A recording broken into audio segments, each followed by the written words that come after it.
The warp, an ever-present and ever-changing maelstrom of emotions, chaos, and madness, is something beyond mortal comprehension. It is not simply another dimension.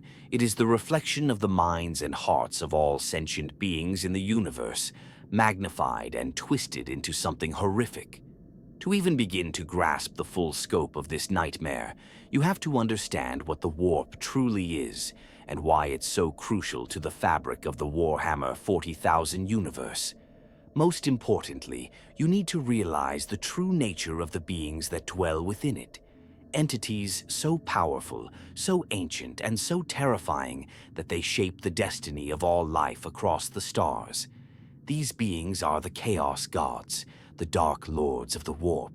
Imagine a place where reason and order no longer exist, where time is as fickle as a storm, and reality is an illusion.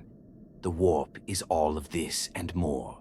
It is an ocean of psychic energy, where every emotion, every desire, and every fear of every living being in the galaxy contributes to its ever-growing power. Those emotions manifest as raw, tangible forces that can reshape the world around them, bending the laws of physics and space itself. The warp feeds on the passions of mortals, thriving on anger, sorrow, lust, and despair. And it is here that the Chaos Gods reign supreme, their wills manifested in the very landscape of the warp, influencing the cosmos and manipulating the fates of countless species. But what are the Chaos Gods? How did they come to be, and why are they so influential?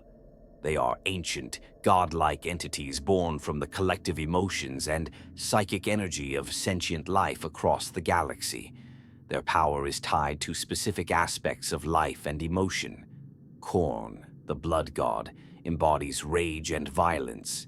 Tzeentch, the changer of ways, is the god of change, knowledge, and manipulation. Nurgle, the plague father, is the god of disease, decay, and resilience. And finally, Slaanesh, the dark prince, revels in excess, pleasure, and pain. Each of these gods represents a different facet of the human and alien experience. The warp is their home, their domain, and their playground.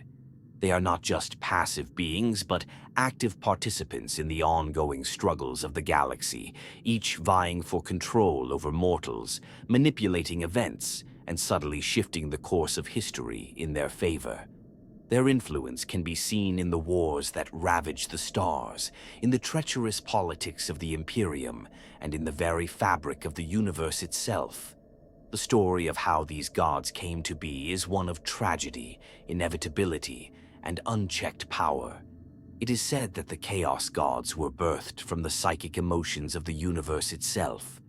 The grandiose, often destructive feelings of countless beings, fear, rage, ambition, greed, formed these entities, each representing a different aspect of existence.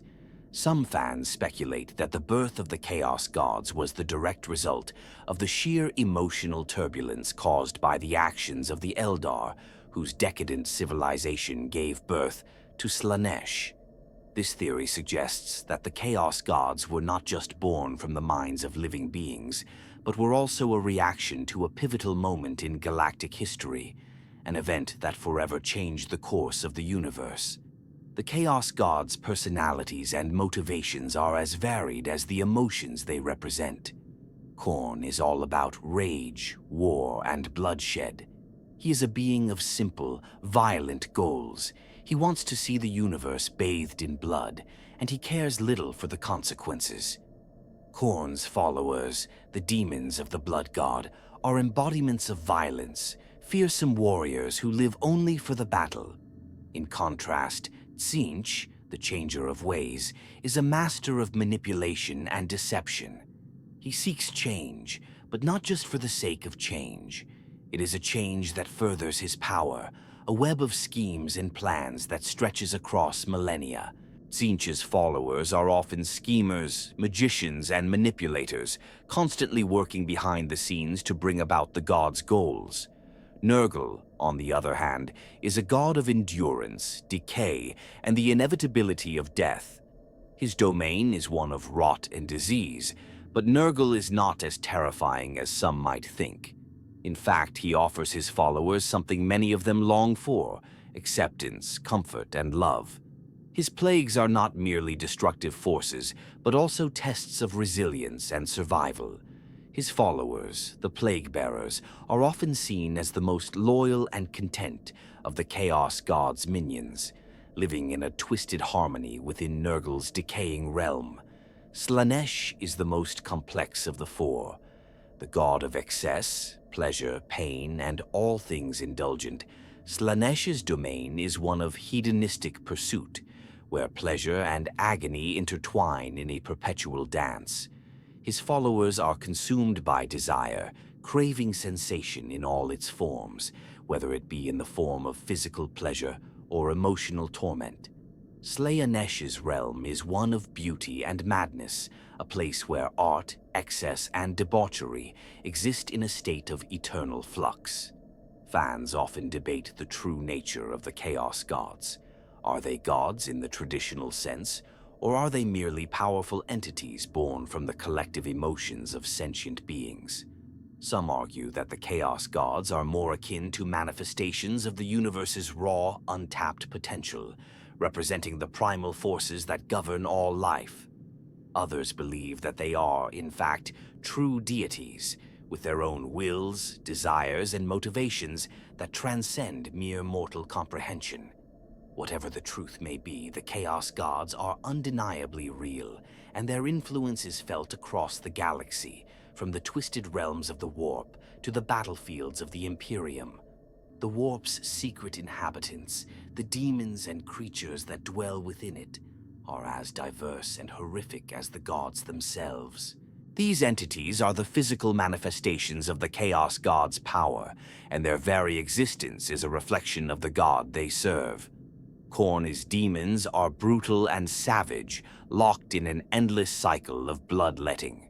Tzeentch's creatures are ever-shifting, embodying the god's constant manipulation of reality.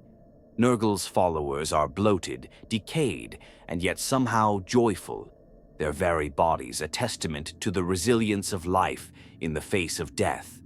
Slaanesh's demons are seductive, beautiful, and dangerous, embodying the god's desire for excess and indulgence in all things. The true horror of the Warp lies not in the Chaos Gods themselves, but in the fact that they are not bound by the same rules as the inhabitants of the material world. Time does not pass as it does in the physical universe. Reality is mutable, constantly shifting and warping under the influence of these entities. The Chaos Gods are not just beings of power, they are forces of nature, and their influence permeates every corner of the universe. No planet, no star system, no being is safe from their touch. Whether it is through the corrupting influence of Chaos Space Marines or the horrors of a demon incursion, the Chaos Gods have a hand in shaping the very future of the galaxy. This is where the story truly begins. The Warp, with its eternal inhabitants and its ever-changing nature, is not just a place of madness. It is a battleground, a reflection of the inner turmoil of the universe itself. The Chaos Gods are not merely waiting in the shadows. They are active participants in the grand game, shaping events and manipulating those who would serve them. And as long as they remain in the Warp, their influence will continue to grow, spreading like a virus through the hearts and minds of all who cross their path. In the next part, we will take a closer look at the domain of Khorne, the blood god, and explore the terrifying creatures that live within his realm, constantly thirsting for blood and war. The Warp, that vast and unfathomable ocean of emotion and chaos, is not merely a realm. It is a reflection of the darkest and most potent aspects of every sentient being. It exists as a mirror of the universe, a place where the abstract elements of thought, feeling, and desire take physical form. Imagine stepping into a realm where your worst fears, your most intense desires, and your most dangerous impulses are not just confined to the depths of your mind, but have shape, color, and presence.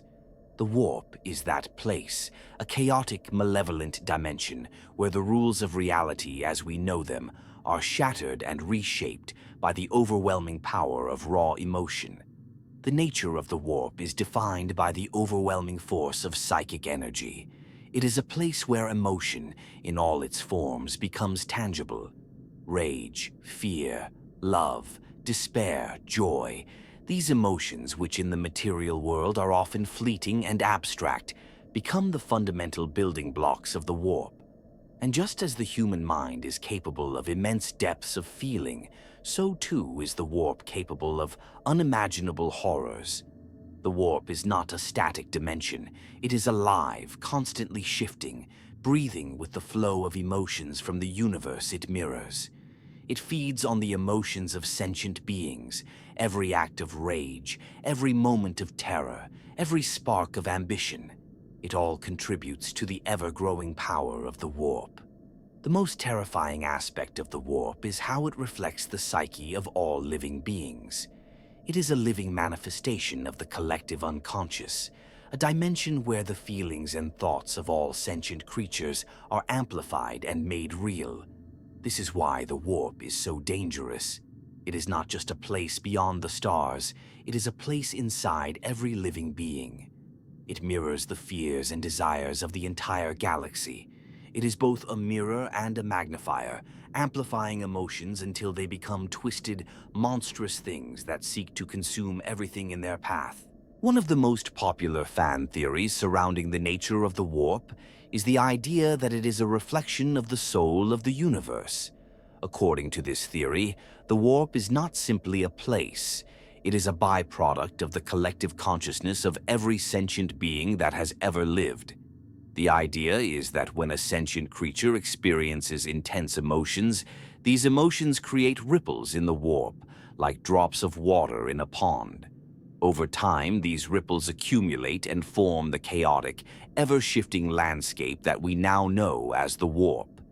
This theory suggests that the warp is not an external force, but something deeply connected to the very fabric of reality itself. It is this connection to the collective unconscious that makes the warp so incredibly dangerous. The more intense the emotions of the beings within the material universe, the more powerful the warp becomes. And this is where the Chaos Gods come into play.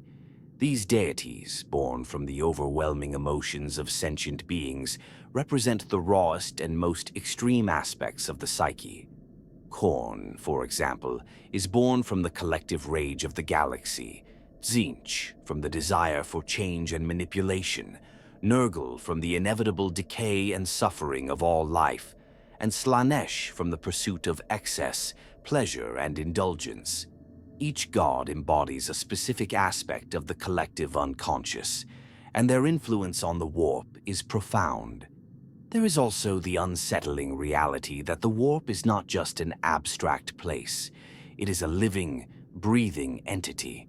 Some fans speculate that the warp itself is a form of intelligence, a vast, unknowable consciousness that feeds on the emotions of living beings. This idea suggests that the warp is not simply a passive dimension, but an active participant in the lives of all sentient creatures.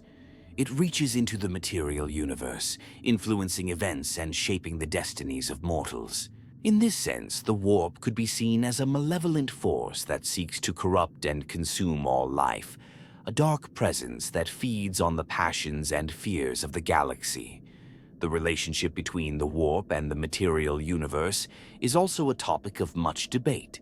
Some fans theorize that the warp is a parallel dimension, existing alongside the physical universe, but operating according to a different set of rules. Time and space in the warp are fluid and malleable, constantly shifting and changing in response to the emotions that flow through it. This means that events in the material universe can have a profound impact on the warp, and vice versa. The actions of mortals, particularly those who experience intense emotions, can have far-reaching consequences in the warp, shaping the very fabric of the realm itself. Conversely, the influence of the Chaos Gods and their followers can bleed into the material universe, bringing the horrors of the warp into the physical world. One of the most terrifying aspects of the warp is its unpredictability. Because the warp is shaped by emotion, it is inherently unstable. Emotions are not static. They ebb and flow, changing with the tides of time. This makes the warp a constantly shifting landscape, one that is never the same from moment to moment. In some places, the warp is a place of pure chaos, filled with violent storms of psychic energy that tear apart anything that dares to enter. In other areas, the warp can be strangely calm, a place of dark beauty where the influence of the chaos gods is felt, but not immediately apparent. This fluidity makes the warp a place of endless possibilities, but also a place of constant danger. Another common fan theory is that the warp is not just a place of chaos and malevolence, but also a reflection of the hidden potential within all beings. Some fans believe that the warp is a place where the deepest desires and latent powers of mortals come to life. The Chaos Gods, in this interpretation, are not just embodiments of fear and rage, but also of untapped potential that can be either embraced or destroyed. In this sense, the warp represents the dark side of the soul, the part of every sentient being that is suppressed, forgotten, or ignored. The Chaos Gods are not just evil deities. They are manifestations of the repressed aspects of existence, the things that most people fear or deny.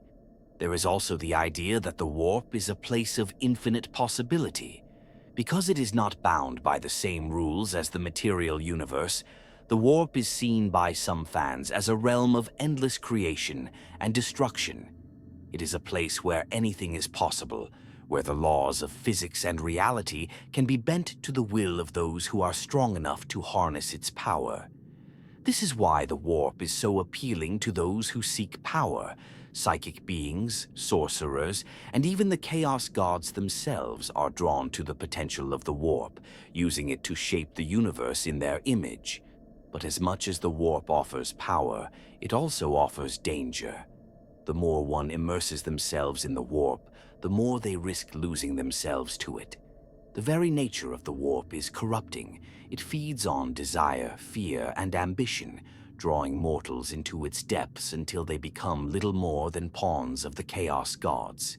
Even the most powerful sorcerers, those who have mastered the warp, are at risk of succumbing to its influence, becoming twisted and consumed by the very force they sought to control.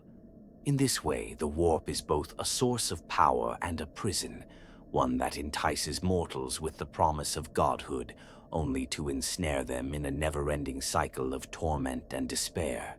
Fans often debate the true nature of the warp. Is it a malevolent force, a place of pure chaos and destruction? Or is it simply a reflection of the raw, untamed potential of the universe? A place where anything is possible if one is brave enough to embrace it. Whatever the truth may be, one thing is certain. The warp is not a place to be trifled with. It is a dimension that defies understanding, a realm where the deepest fears and desires of all living beings come to life, and where even the slightest misstep can lead to destruction. Khorne's domain is not a place for the faint of heart. It is a realm soaked in blood, its very foundation built upon the unending violence and rage that defines its master.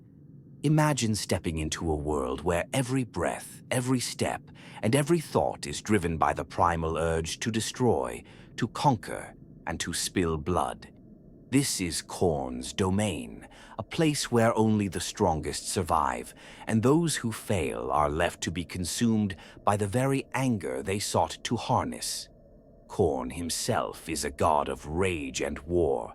His followers are not concerned with subtlety, diplomacy, or cunning. They live for one reason and one reason only: to fight, to kill, and to bathe in the blood of their enemies. Unlike the other Chaos Gods, whose domains are filled with complexity and manipulation, Khorne's domain is raw, simple, and brutal. It is a place where violence reigns supreme, and those who are strongest in combat are revered above all else. Khorne does not care for clever plots or intricate schemes. All that matters is bloodshed and battle. His followers, known as the Khornati, embody this singular focus on violence.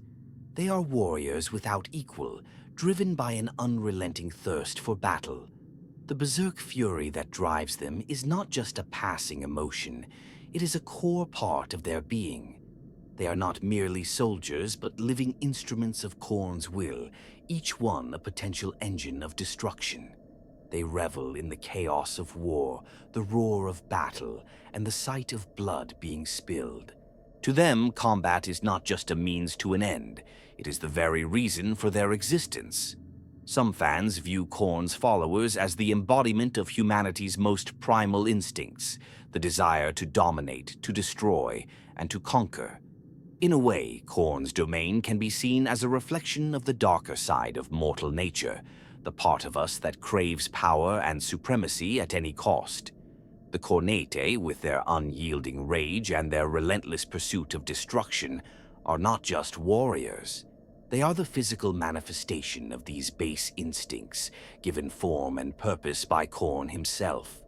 The creatures that inhabit Khorne's domain are as terrifying as they are numerous. The Bloodletters, the Daemons of Khorne, are twisted, horrific creatures born from the very essence of the god's rage. They are tall, horned beasts with jagged weapons and faces twisted in eternal snarls of fury. Their bodies are covered in spiked armor, and their very presence on the battlefield sends a chill down the spine of even the bravest warriors. The Bloodletters are Khorne's most fearsome servants, and they serve him with a singular focus: to kill, to maim, and to spill blood in the name of their lord. But it's not just the Bloodletters that make Khorne's domain so terrifying. The realm is also filled with countless other creatures that embody the god's thirst for war and destruction. The Juggernauts, massive war beasts that are often ridden into battle by Khorne's chosen champions, are living tanks of muscle and bone, unstoppable juggernauts that crush anything in their path. The Skull-Takers, fierce warriors who serve Khorne directly, are notorious for their brutal combat prowess and their relentless hunt for worthy foes. These warriors do not seek glory or honor, only blood. They are relentless in their pursuit of victims, and they will stop at nothing to bring their god the skulls of the slain. One of the most fascinating aspects of Khorne's domain is the way in which it reflects the nature of the god himself. It is a realm where rage is both the fuel and the fire. Fans often speculate that Khorne's domain is a place where the very essence of battle is magnified, where every fight, every conflict, and every victory is distorted into a violent, unending struggle. In Khorne's realm, the cycle of violence never ends. There is no peace, no respite, only the endless clash of weapons and the endless flow of blood.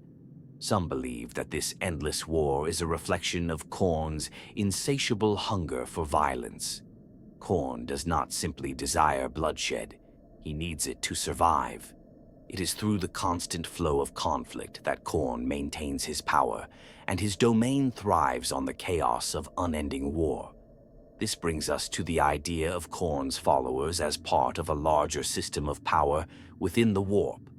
Unlike the other Chaos gods who often rely on manipulation and subtlety, Khorne is direct in his approach. He doesn't want followers who are clever or manipulative. He wants warriors, pure and simple.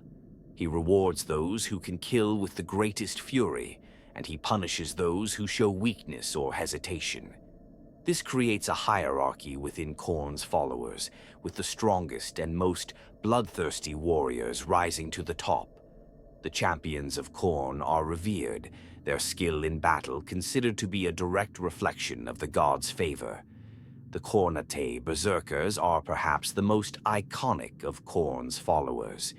These warriors, often clad in the most brutal and barbaric of armor, are the living embodiment of Khorne's rage. They are driven by a singular purpose: to enter battle and unleash destruction.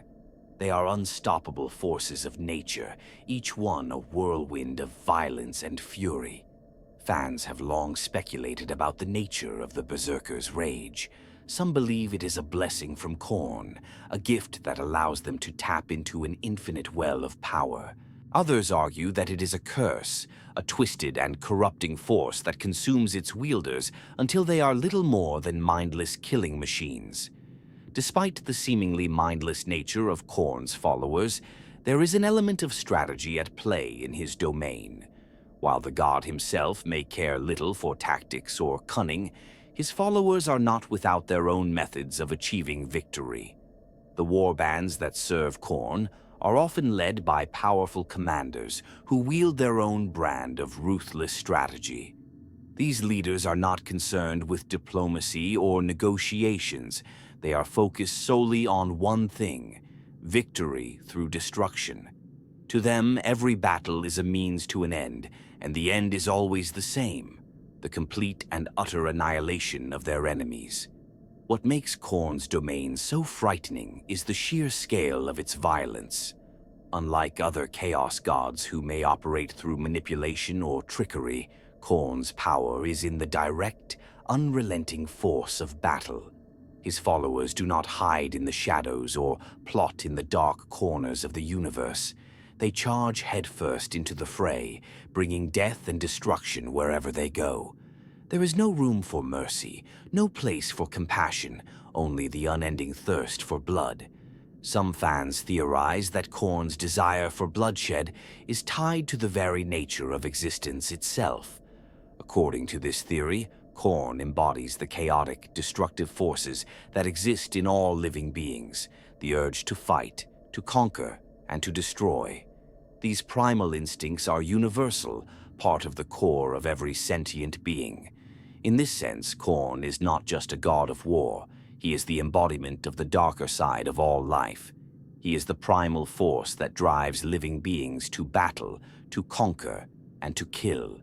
The true horror of Khorne's domain is not just the violence, but the fact that it is endless.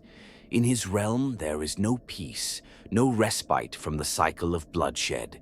This is a place where only the strongest survive, and those who fall are forgotten, their skulls tossed aside as the eternal war continues. There is no end to the fighting, no resolution to the conflict. The only certainty in Khorne's domain is that it will never stop, never relent.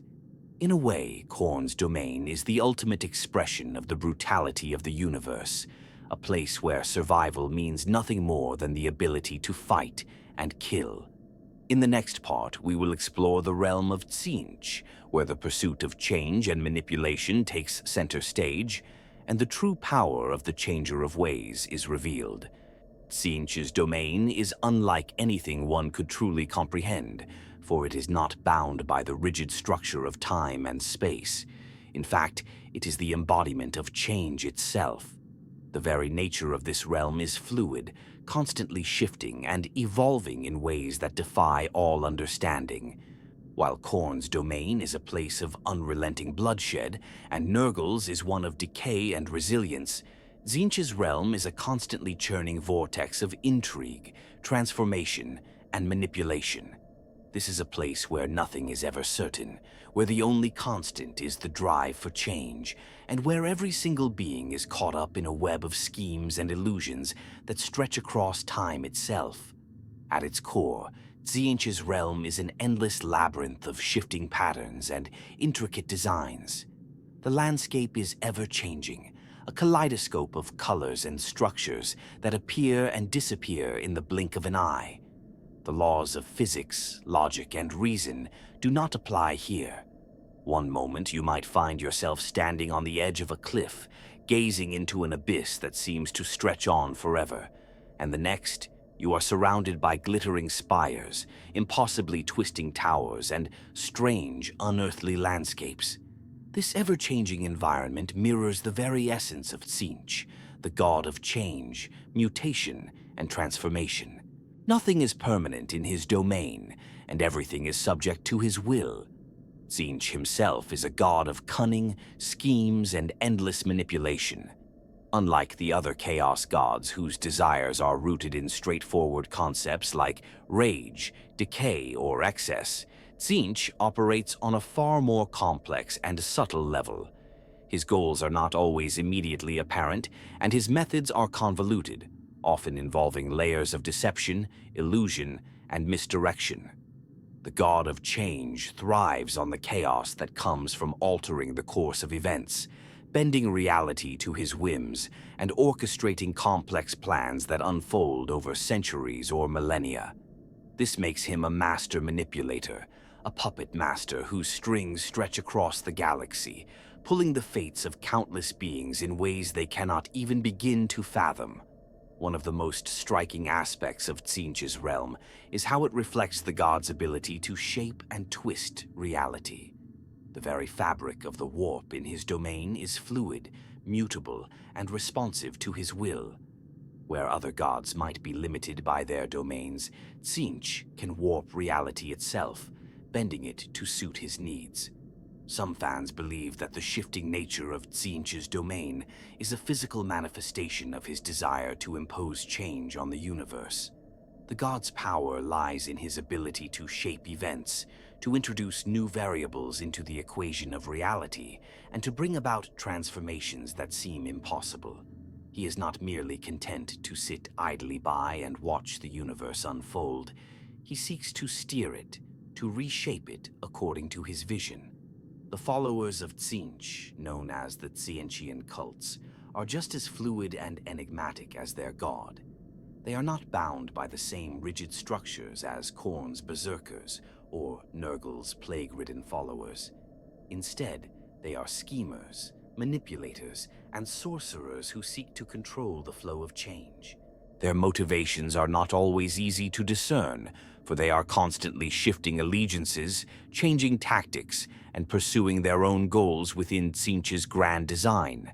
Some seek knowledge and power, while others are driven by a desire to see the universe itself transformed into something entirely new.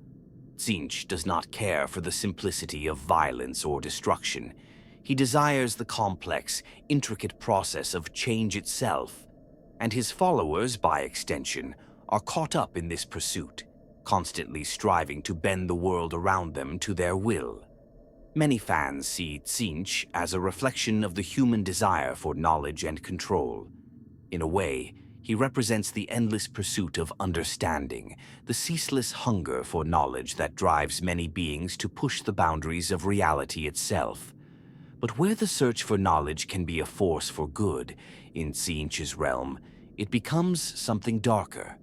The pursuit of knowledge here is not driven by a desire for truth or enlightenment, but by a thirst for power, influence, and manipulation. Tzeentch's followers are obsessed with the idea of shaping the future, of bending reality to their desires, and of controlling the fates of others. This makes them dangerous, for they are willing to do whatever it takes to bring about the changes they seek, no matter the cost. The creatures that inhabit Tzeentch's domain are as varied and unpredictable as the god himself. They are not simply mindless servants. Many are as intelligent and calculating as Tzeentch's most devoted followers. The pink horrors, for example, are a common sight in his realm. These demons are the embodiment of change and mutation, constantly shifting and evolving as they move through the ever-changing landscape. They are often depicted as bright, colorful creatures, their bodies twisting and contorting in strange and unsettling ways. While they may appear harmless or even comical at first glance, there is a deep, unsettling malice beneath their playful exteriors. The pink horrors are not to be underestimated, for they are the agents of Tzeentch's will, and they carry out his commands with deadly efficiency. Then there are the blue horrors, the twisted, mutated versions of their pink counterparts.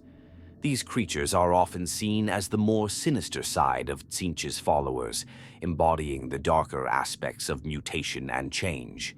They are embodiments of the god's power to warp reality, taking on forms that are impossible to comprehend, their very existence a testament to the ever-changing nature of Tzeentch's realm. Some fans speculate that these horrors are not just demons, but actual manifestations of Tzeentch's power, physical representations of his will to reshape the universe in his image. The most terrifying creatures in Tzeentch's domain, however, are the Lords of Change, giant, towering demons of immense power and intellect. These demons are often depicted as majestic, bird-like beings with intricate, ever-shifting feathers and eyes that seem to peer into the very soul of those who gaze upon them. They are the ultimate expression of Tzeentch's power, embodying his mastery of change and transformation. The Lords of Change are not just powerful fighters, they are also cunning manipulators, able to bend reality to their will and influence the course of events on a galactic scale. Many fans believe that the Lords of Change are Tzeentch's most trusted servants, carrying out his most intricate plans and weaving the threads of fate in ways that mortal beings cannot even begin to comprehend. Tzeentch's domain is also home to a host of other, more mysterious beings, each one a reflection of the god's endless desire for change. Some are creatures of pure magic, born from the psychic energy that flows through the warp. Others are more tangible, twisted beings that exist in a constant state of transformation. All of them share one thing in common. They are bound to the will of Tzeentch, their very existence a reflection of his power and influence. These creatures are the pawns in Tzeentch's game, constantly shifting and changing, manipulated by the god's grand designs. There is something unsettling about Tzeentch's domain. It is a place where reality itself is in flux, where nothing is ever certain, and where change is both a blessing and a curse. In many ways, Tzeentch's realm is a reflection of the universe itself, a constantly shifting, ever-changing landscape where nothing is permanent. The pursuit of change, the desire to manipulate fate and bend reality to one's will, is a powerful force, but it is also a dangerous one. Those who are drawn to Tzeentch's domain often find themselves lost in the labyrinth of his schemes, caught in a web of deception and manipulation that stretches across time itself. The true horror of Tzeentch's realm is not just the demons or the ever-shifting landscapes. It is the idea that no one, not even the most powerful beings, can escape the ever-present tide of change. It is a place where everything is in flux, where nothing stays the same for long, and where the pursuit of power is an endless, insatiable hunger. For Tzeentch, change is the ultimate goal, and his realm reflects this desire in every shifting, unstable corner. In the end, there is only one certainty in Tzeentch's domain. Nothing ever stays the same. Nurgle's domain is a place where decay reigns, but it's not a typical vision of rot and ruin. This is not the silent, sterile collapse of death. No, Nurgle's realm is alive in a way that makes your skin crawl. It's an all-consuming, sprawling mass of corruption, decay, and pestilence. Yes, but it is also a place where the very idea of death has been twisted into something almost comforting. In Nurgle's world, the rot is not something to be feared, but something to embrace. His followers don't seek to escape death. They have accepted it as a natural part of life. And in doing so, they've found a strange kind of peace. It's a peace that's born from the acceptance of suffering, decay, and inevitable entropy. When you think of decay, you might picture lifeless, decaying ruins, abandoned and forgotten. But in Nurgle's domain, decay is not a sign of weakness or failure. It's a testament to resilience. His realm is alive with the buzzing of flies, the squelching of putrid muck, and the ever-present smell of death and rot. But instead of it being a hollow, miserable existence, there is a perverse beauty to it. Life in Nurgle's domain continues despite its decayed state. Flowers bloom in foul, oozing pus. Rivers flow thick with disease. Yet there is no starvation, no desolation. Life and death intermingle here in an eternal cycle, and in this cycle there is a strange kind of beauty. In the midst of rot, there is life. The reason Nurgle's domain is so different from those of the other Chaos gods is because of the way it reshapes the very essence of decay. Khorne's realm is about the raw power of destruction. Tzeentch's is about the ever-shifting tides of manipulation and change, and Slaanesh's domain is about indulgence and excess. But Nurgle's realm is about endurance. It is about surviving the worst that the universe can throw at you and finding peace in the process. It's a godless, hopeless kind of serenity, a surrender to the inevitable decay of all things. Fans often debate whether Nurgle's followers are truly as devoted to their god as they claim, or if they simply succumb to his presence. After all, is it really devotion when you have no choice but to accept it? Some fans argue that Nurgle's followers have been so thoroughly corrupted by the god's influence that they can no longer think for themselves. Others suggest that, paradoxically, they have found a kind of twisted enlightenment in the acceptance of their fate. Nurgle's followers, the Plague Bearers, are often depicted as bloated, decayed, and riddled with diseases. Yet they are content. In fact, they revel in their condition. These demons of decay are grotesque in appearance, with their festering wounds and the sickly, oozing pus that coats their bodies. But instead of being a symbol of suffering, they have become something else entirely.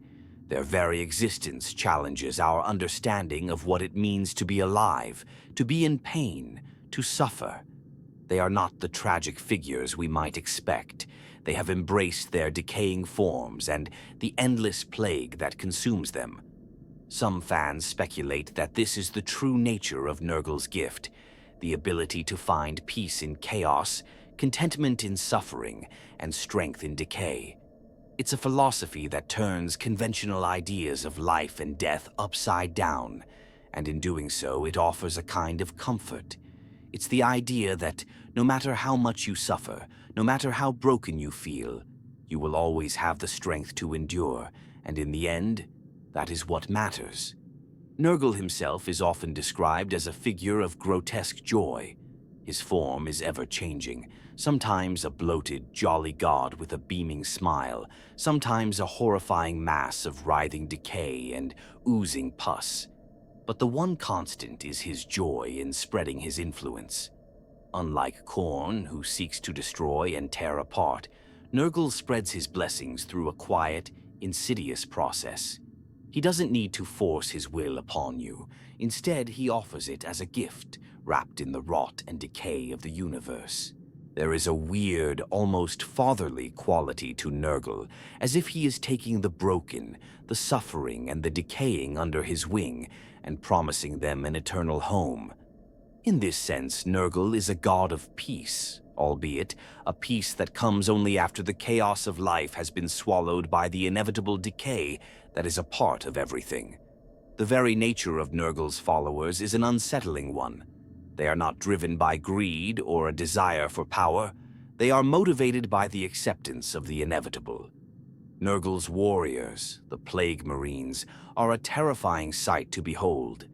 These are the corrupted soldiers of the Chaos Space Marines, transformed by Nurgle's blessings into unstoppable vessels of decay. Their armor is covered in rust, their bodies are swollen and bloated with disease, and yet they march to battle with a serene calm, knowing that they are not merely fighting for glory, but for the continuation of Nurgle's endless cycle of life and decay. To the Plague Marines, there is no fear of death, no hatred for their enemies, only an unrelenting, unyielding march toward the inevitable end that awaits all things. In this way, Nurgle's followers become a reflection of his god. They are the embodiment of decay, of endurance, and of the twisted joy that comes from knowing that death is never truly an end. Some fans see Nurgle as a twisted metaphor for life itself, a force that represents the inevitability of death, the decay that comes with age, and the acceptance of that inevitable fate. Others view him as a god of disease, a plague bringer whose sole purpose is to spread pestilence and death across the galaxy. In either case, Nurgle's presence in the Warhammer 40k universe is one that challenges our assumptions about life and death. Instead of being a god of destruction, Nurgle is a god of survival, and in his domain, survival means embracing the decay, the suffering, and the inevitable death that comes for all. There is no escape from Nurgle's influence. It is not about fighting back or seeking to destroy the god. It is about learning to live with the decay, to find meaning in the suffering, and to accept that decay is simply another part of the eternal cycle of life. What makes Nurgle's domain so chilling, however, is the way it can creep into the material universe. Fans speculate that the true horror of Nurgle is not just the plague and decay that he spreads in his realm, but the way it seeps into the real world. Demonic incursions, disease outbreaks, and epidemics are all manifestations of Nurgle's influence, and in these moments, we see how his blessings can infect even the most powerful of beings. To be touched by Nurgle is to be marked by decay itself. The Imperium, with its vast armies and seemingly invincible fortresses, is not immune to Nurgle's will. The very nature of his gift, death, decay, and plague, is both a blessing and a curse, and it is something that no being can escape, no matter how powerful they are. In Nurgle's domain, death is not an end, but a transition. It is a necessary part of the cycle, a part of life that must be embraced and understood. The plague-bearers, with their bloated bodies and eternal smiles, are living reminders of this fact. They are the bearers of Nurgle's blessing, carrying with them the knowledge that decay is not to be feared, but accepted. And as the cycle continues, as new followers are birthed from the decay and death of others, the endless march of Nurgle's influence will continue. For in Nurgle's domain, death is not an enemy. It is an inevitable ally. Slaanesh's domain is not a place for the faint-hearted or those seeking solace. It is a realm of excess in every conceivable form, a place where pleasure and pain intertwine to create an atmosphere that both beckons and repels. It is not just a place, it is an experience. Imagine entering a space where every sensation is amplified to the point of madness, where beauty and horror exist side by side in a perfect, eternal dance. In Slaanesh's domain, everything is cranked to the extreme. Pleasure is no longer just satisfaction. It is a never-ending feast of indulgence that stretches the limits of what can be felt or endured. And the pursuit of excess doesn't stop with indulgence. It dives deeper into torment, a cycle where the lines between pleasure and suffering blur until they're indistinguishable. At its core, Slaanesh's realm is a reflection of humanity's insatiable hunger for more. More pleasure, more sensation, more experience, more beauty. It's a place where every desire is magnified to the point of obsession, and where the act of seeking becomes a never-ending spiral. In this way, Slaanesh embodies the eternal quest for fulfillment, and yet, like any addict, the satisfaction is fleeting. Fans often speculate that Slaanesh represents the paradox of indulgence, how the more we seek to satisfy our desires, the more we become enslaved to them. The pursuit of excess, the need to experience everything to its fullest, ultimately leads to our destruction. It's a chilling commentary on the nature of addiction, whether it be for physical pleasure, power, or even something more abstract like knowledge or control. The realm itself is nothing short of surreal, with landscapes that defy the laws of reality and perception. Imagine walking through a forest where the trees are made of shimmering crystal, but each step you take feels heavier and heavier, as if the very air is thick with the weight of temptation. Colors that don't exist in the material world dance before your eyes, shifting, changing, impossible to hold on to. It's a place where every surface seems to pulse with life, where the air itself is alive with the scent of perfume and decay, where sound is both deafening and intoxicating, drawing you deeper into its seductive pull. Some fans describe it as a dream, while others view it as a nightmare made real, a beautiful, terrifying, unyielding cycle of satisfaction and torment. The followers of Slaanesh, or the Slaaneshi, are just as complex as their domain. They are not the simple, mindless warriors of Khorne, nor the broken, suffering souls of Nurgle. Slaanesh's followers are seekers, individuals who chase after the next high, the next pleasure, the next indulgence. They are the hedonists, the artists, the performers, the lovers, and the dreamers of the galaxy. They are often depicted as possessing an otherworldly beauty, their forms more perfect than anything that could be imagined in the material universe. Their skin glistens with an unnatural radiance, their eyes burn with an insatiable hunger for sensation. But beneath this beauty lies a disturbing truth.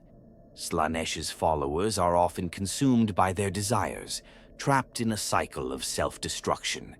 The more they indulge, the more they need, and the more they crave. There's a reason they are often referred to as the Lost, for in their pursuit of ecstasy, they have lost themselves. Perhaps what is most disturbing about Slaanesh's followers is the way they view the world.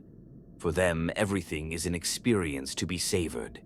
Each touch, each sound, each fleeting moment is an opportunity for indulgence, and they will stop at nothing to find the next pleasure.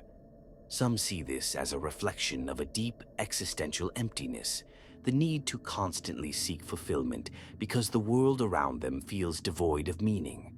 Others view it as an expression of freedom, the ability to shed the constraints of society, morality, and even self-control, and to give oneself completely to the experience of life. The irony, of course, is that in seeking freedom through indulgence, they become prisoners of their own desires. Slaanesh's demons are as diverse and multifaceted as the god himself. Some, like the Keepers of Secrets, are towering, elegant beings, their forms ever-shifting and impossibly graceful. These creatures are embodiments of Slaanesh's beauty, moving with such fluidity and elegance that they almost seem to glide across the warp. Their appearance is hypnotic, their voices melodic and soothing, drawing others in with the promise of pleasure and satisfaction. But behind their allure lies a dangerous predator, for the Keepers of Secrets are not just creatures of beauty, they are manipulators, masters of deceit and temptation. They represent the darker side of Slaanesh, where the pursuit of pleasure becomes a means of control and indulgence leads to enslavement. Other demons of Slaanesh are more grotesque, their beauty twisted into something horrific.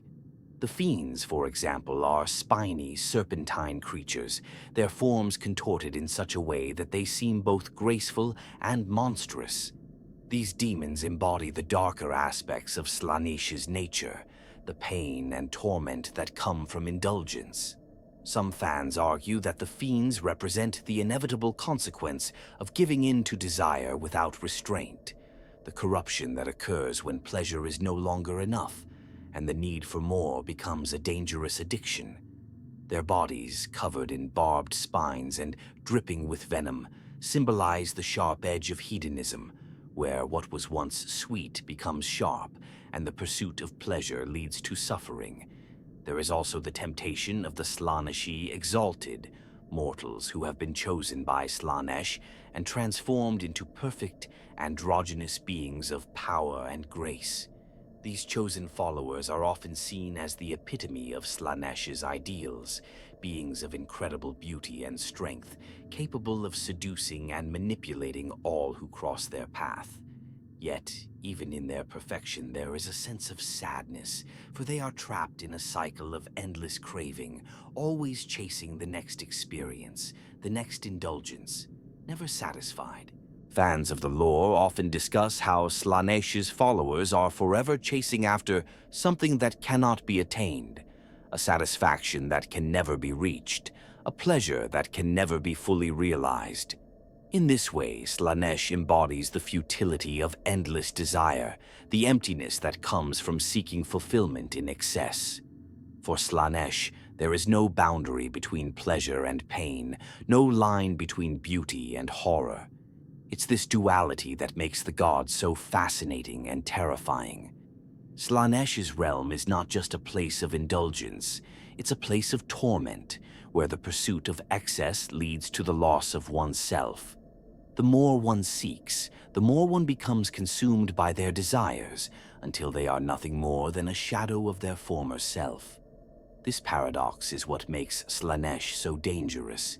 In seeking the ultimate pleasure, one ultimately becomes a slave to their own desires, a prisoner to the very thing they crave. Fans often debate whether Slaanesh's followers are truly evil or simply lost.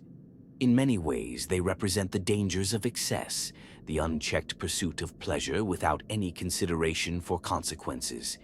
Yet, there is also something tragic about them. They are not inherently evil. They are simply searching for something that, in the end, can never be attained. Slaanesh's followers are addicted to the pursuit of pleasure, and in doing so, they have become prisoners of their own desires. And in this pursuit, they are no different from the rest of the galaxy, constantly searching for meaning, for fulfillment, for the next high, only to realize that there is no satisfaction to be found. It is this paradox that makes Slaanesh's domain so alluring and terrifying. It's a place where beauty and horror exist side by side, where pleasure and pain are one and the same, and where the only certainty is the eternal cycle of craving and disappointment. While the primary Chaos gods, Khorne, Tzeentch, Nurgle, and Slaanesh, are the most famous, they are not the only entities that hold dominion over the warp. There are lesser-known gods that also shape the currents of this malefic dimension, their influence just as terrifying, yet often overlooked by those who focus only on the Big Four. These lesser gods add layers of complexity to the warp, expanding its vast, multifaceted nature and creating a more nuanced, ever-shifting realm. They are not bound by the same principles as the primary gods. They operate in more obscure, often more insidious ways. Their followers are as varied as the gods themselves, and the creatures that inhabit their domains are equally unsettling. The most infamous of these lesser gods is Malal, the god of rebellion and anarchy. While Malal's presence in the lore is somewhat sporadic, his significance cannot be overstated. Born from the rebellion against the other Chaos gods, Malal is the embodiment of nihilism and contradiction. He is chaos incarnate, but not in the traditional sense. Unlike Khorne, who revels in bloodshed, or Tzeentch, who schemes for power, Malal desires only destruction for the sake of destruction.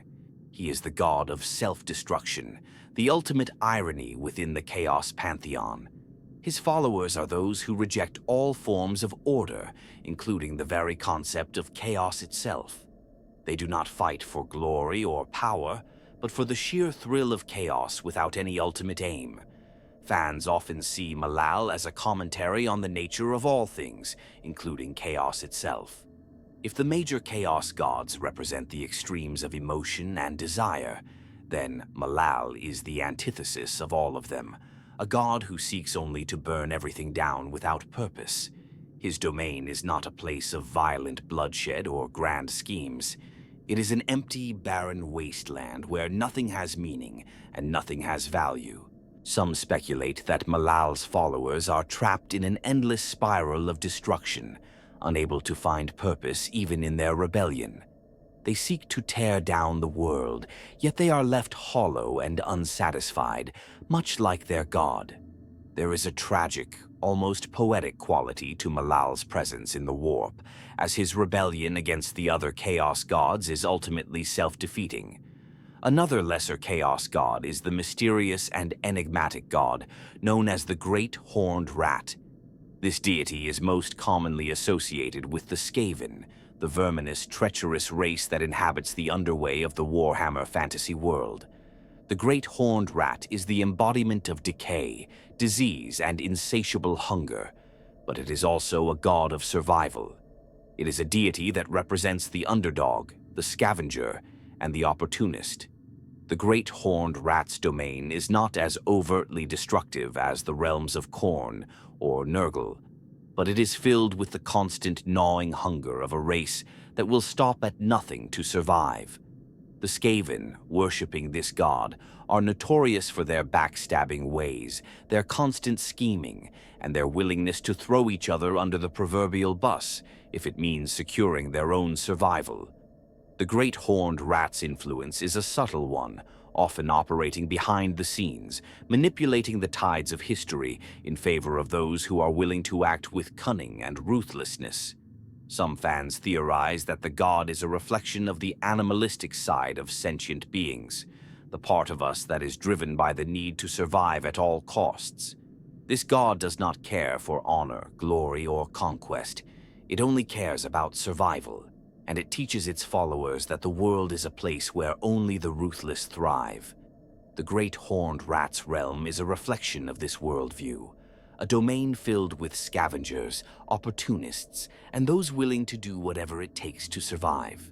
Then there is the god known as the Lady of Pain, a lesser god whose influence is more mysterious and whose followers are more hidden from the world. The Lady of Pain, also known as the God of Despair, embodies the darker aspects of suffering. Unlike Nurgle, who teaches that suffering is part of life's cycle, the Lady of Pain represents a kind of suffering that has no meaning or end. It is not the painful yet comforting decay of Nurgle's influence. It is the cruel, unrelenting torment that serves no purpose. Her followers are those who are consumed by despair, those who see suffering as the only truth in existence. There is a deep sadness in the Lady of Pain's domain, a place where the lost souls of the galaxy come to be swallowed by the infinite misery that pervades the warp. What makes the Lady of Pain's domain so terrifying is that it is not driven by any desire for power or revenge. Unlike the other Chaos gods, who manipulate and control, the Lady of Pain simply exists, feeding off the despair of those who fall into her grasp.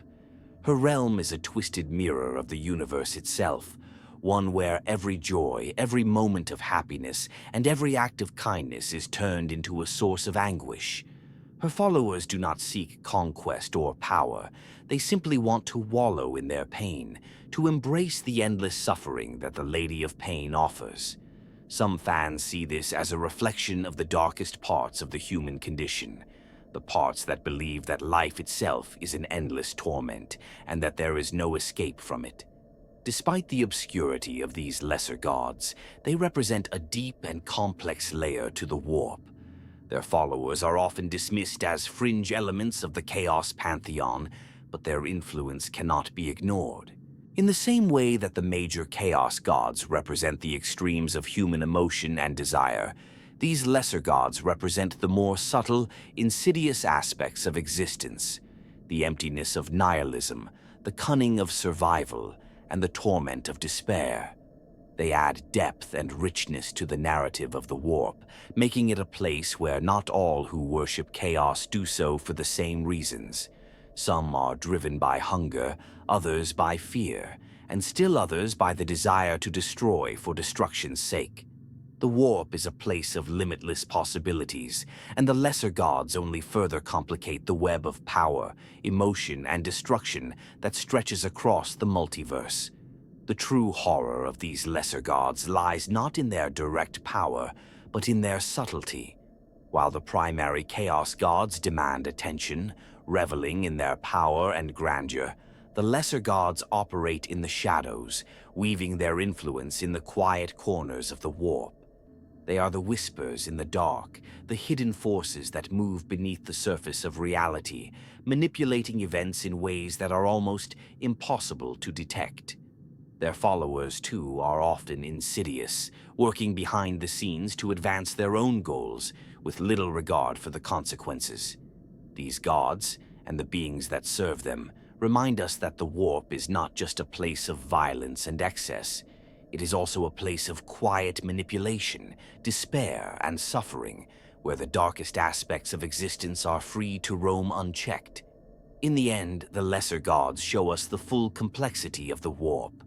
It is not a simple dichotomy of light and dark, good and evil.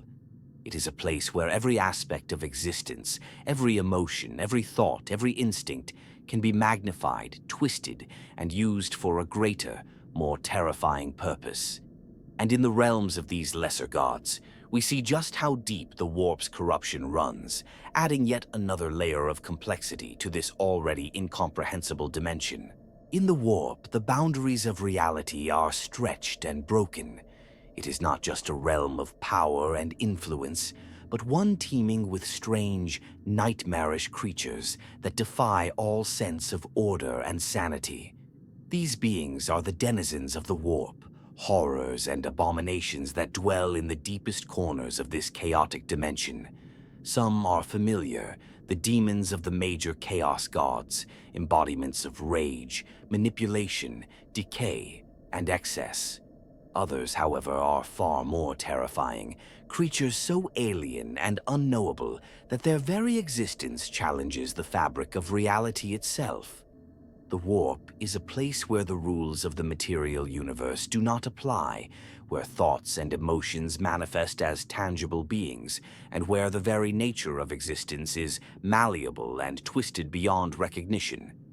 Demons, the most common inhabitants of the warp, are the first creatures that come to mind when one thinks of the horrors that lurk in this dimension.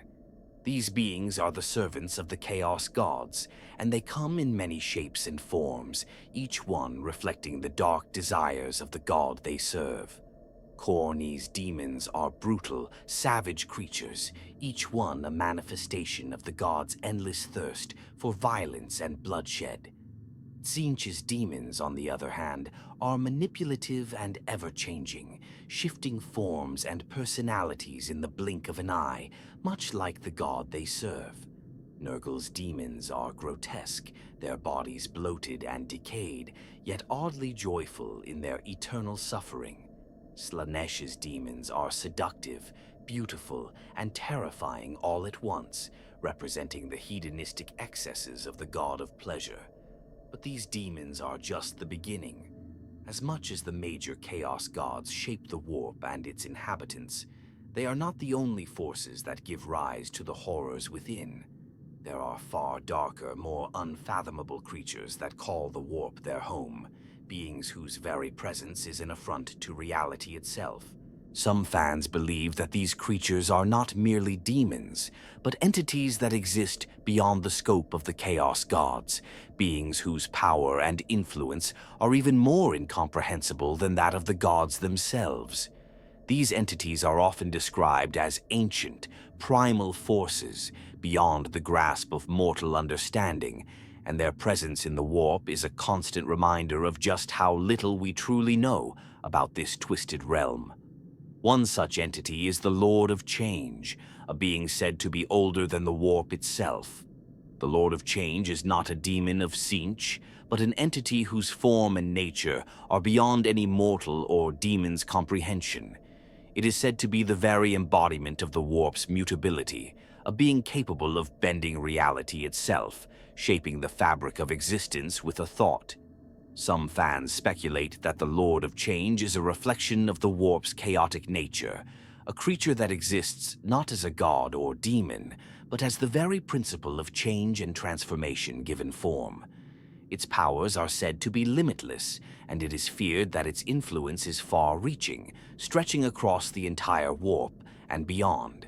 Then there are the ancient horrors, the entities that existed long before the Chaos Gods came into being.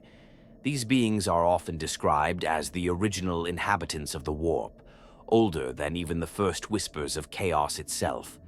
They are said to be creatures of pure malice and destruction, embodiments of concepts that have no place in the material universe. Some of these entities are believed to be so powerful that even the Chaos Gods themselves fear them. These beings are often referred to as the Eldritch, creatures of nightmare that have no place in reality, whose motives and desires are impossible to understand. Their power is so great that even the demons of the Chaos Gods pale in comparison. Yet, for all their power, These entities remain hidden, lurking in the deepest recesses of the warp, waiting for the right moment to reveal themselves. The horrors of the warp are not limited to these ancient beings, however. As the Chaos Gods grow in power, they create ever more terrifying creatures to serve them. These new demons and entities are often hybrids, beings that blend aspects of different gods, creating strange and twisted forms that are beyond the comprehension of mortals. The warp is a place of endless experimentation, a dimension where the laws of nature are not fixed, but are instead molded by the whims of the gods and their followers. Some of these hybrid creatures are born from the actions of mortals themselves, twisted reflections of the emotions and desires of the beings that summon them. Others are born from the very fabric of the warp, creatures that have no origin, but are instead a product of the chaotic forces that shape the dimension. Fans often speculate that the warp is a place where new life can be created, but only at great cost. The creatures that inhabit the warp are not simply born from nothing. They are the result of immense psychic energy, emotions, and desires that become twisted into something far darker and more dangerous. The warp is a breeding ground for these entities, a place where life and death are in constant flux. Some believe that the warp is not a separate dimension at all, but rather a reflection of the deepest parts of the human psyche, where our worst fears and desires manifest as physical beings. In this sense, the warp is both a prison and a factory, a place where the darkest parts of ourselves are given form and power. Among the most terrifying of these entities are the beings known as the Voidborn, creatures that exist outside of time and space. The Voidborn are said to be the very antithesis of everything that exists in the material world. They are beings of pure, unfathomable darkness, creatures that live in the gaps between reality, existing only to consume and destroy. They are the ultimate predators, feeding on the psychic energy of living beings and leaving nothing in their wake but empty, shattered minds. Some fans theorize that the Voidborn are the true rulers of the warp, entities so old and powerful that even the Chaos Gods are but pale imitations of their might. They are often described as shadowy figures, their forms constantly shifting and changing, making it impossible to perceive them clearly. They are the nightmares that haunt the darkest corners of the warp, and their very presence is enough to drive even the most powerful beings mad. In addition to these terrifying creatures, there are countless other abominations that inhabit the warp. Nightmarish entities that defy classification, beings that are so alien and incomprehensible that their very existence challenges the laws of reality. These beings are often described as creatures of pure malice, entities that exist only to destroy and corrupt. Some are said to be the embodiment of concepts that have no place in the material universe, while others are simply the result of the warp's unpredictable nature. Whatever their origin, these creatures are a constant threat to all who enter the warp, and they serve as a reminder that the realm is a place where anything can happen. The denizens of the warp, from the demons of the Chaos Gods to the ancient horrors that lurk in the deepest corners, are some of the most terrifying creatures imaginable. They are not simply products of the warp. They are its very essence, its heart and soul. Each one is a reflection of the chaos and malice that pervades this dimension, a being shaped by the emotions and desires of all sentient beings. To enter the warp is to risk being consumed by these horrors, to become lost in the endless madness that lurks just beyond the veil of reality. The warp is a place where nightmares are born, and its inhabitants are a constant reminder of the dangers that await those who venture too close. For in the warp there is no safety, no escape from the horrors that dwell within. The truth about the warp and its inhabitants may never be fully known. It is a place that resists understanding, a place where the laws of reality bend and break.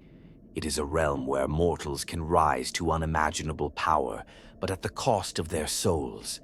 It is a place where the forces of chaos continue to shape the universe, their influence always present, always waiting for the right moment to strike.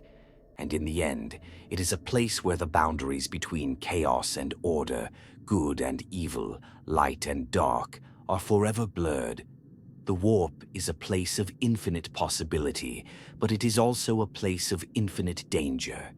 It is a realm where the only certainty is that nothing ever stays the same, and everything is always in flux. And in this ever-changing, ever-shifting universe, who can say what tomorrow will bring?